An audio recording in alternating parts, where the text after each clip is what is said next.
क्या दिल्ली के मुख्यमंत्री अरविंद केजरीवाल काली सियासत करते हैं? क्या अरविंद केजरीवाल झूठ बोलकर जनता को गुमराह करते हैं? ये सवाल हम नहीं पूछ रहे हैं, बल्कि ये वो फैक्ट बता रहे हैं जो आज तक उनके द्वारा किया गया है। आजकल देश में कोयला संकट को लेकर अफवाहों का बाजार काफी गर्म है, क्योंकि जिस तरह से दिल्ली सरकार ने प्रदेश में कोयले की कमी होने का दावा किया था, उससे पूरे देश में अफवाहों की ये लहर चल पड़ी कि देश में कोयले की कमी हो गई है, जिससे देश में बिजली की समस्या हो सकती है।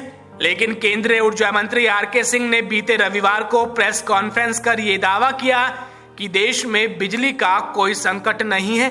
उन्होंने भरोसा दिलाया कि दिल्ली में बिजली संकट नहीं होगा, सरकार के पास कोयला का भरपूर स्टॉक है। केंद्रीय मंत्री ने आगे कहा कि जितनी बिजली की जरूरत है उतनी पैदा हो रही है। हमारे अधिकारी कोयले के स्टॉक की निगरानी कर रहे हैं। ऊर्जा मंत्री ने दिल्ली के मुख्यमंत्री अरविंद केजरीवाल पर ही भ्रम फैलाने का आरोप लगाया। लेकिन सबसे बड़ा सवाल यह है कि जब दिल्ली के अंदर कोयला आधारित कोई संयंत्र नहीं है, तो फिर केजरीवाल और उनके मंत्री बिजली संकट को लेकर इतने बौखलाए क्यों हैं?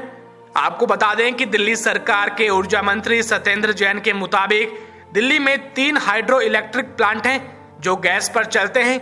बिजली के लिए दिल्ली केंद्र पर निर्भर है, इसीलिए पावर परचेज एग्रीमेंट के तहत दिल्ली एनटीपीसी के प्लांट से बिजली खरीदती है जो दूसरे राज्यों में स्थित है। इसलिए हम प्लांट्स में कोयले की आपूर्ति के बाधित होने पर सवाल उठा रहे हैं। वैसे आपको बता दें कि ये पहली बार नहीं है जब अरविंद केजरीवाल और उनके मंत्रियों ने अफवाह फैलाई या झूठ बोला हो। आइए हम आपको बताते हैं कि कब कब केजरीवाल एंड कंपनी ने देश को गुमराह किया है। जब केजरीवाल ने मांग ली जरूरत से 4 गुना ऑक्सीजन।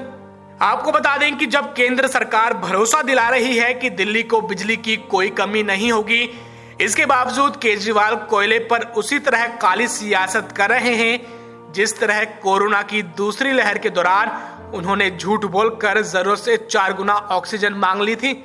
सुप्रीम कोर्ट की ऑडिट टीम की रिपोर्ट में कहा गया था कि भारी गड़बड़ी पकड़ी गई है। बेड कैपेसिटी के आधार पर तय फॉर्मूले के मुताबिक दिल्ली को 289 मीट्रिक टन ऑक्सीजन की जरूरत थी, लेकिन दिल्ली सरकार ने 1140 मीट्रिक टन ऑक्सीजन की खपत का दावा किया था, जो जरूरत से करीब 4 गुना है। दिल्ली की वजह से 12 राज्यों को हुआ ऑक्सीजन संकट।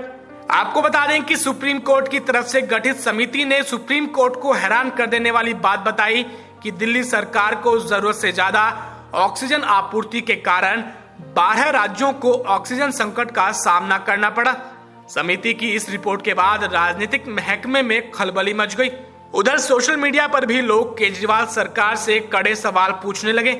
केंद्रीय मंत्री पीयूष गोयल ने भी कहा कि पूरे भारत में ऑक्सीजन की आपूर्ति बाधित करने के लिए जिम्मेदारी तय की जाएगी।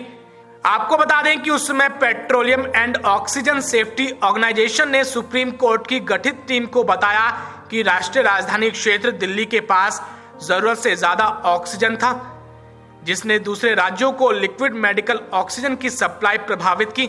उसने कहा कि अगर दिल्ली की मांग पूरी की जाती रही होती तो राष्ट्रीय स्तर पर ऑक्सीजन संकट पैदा हो जाता। हमने आपको दिल्ली सरकार द्वारा फैलाई अफवाहों को विस्तार से बताया। अब आपसे अनुरोध है कि आप इस खबर को अधिक से अधिक शेयर कीजिए, साथ ही नीचे दिए गए कमेंट बॉक्स में अपनी राय जरूर रखिए, क्योंकि आपकी राय सबसे अहम है। फिलहाल के लिए इतना ही। देश दुनिया की बाकी खबरों को जानने के लिए आप देखते रहिए VFN न्यूज।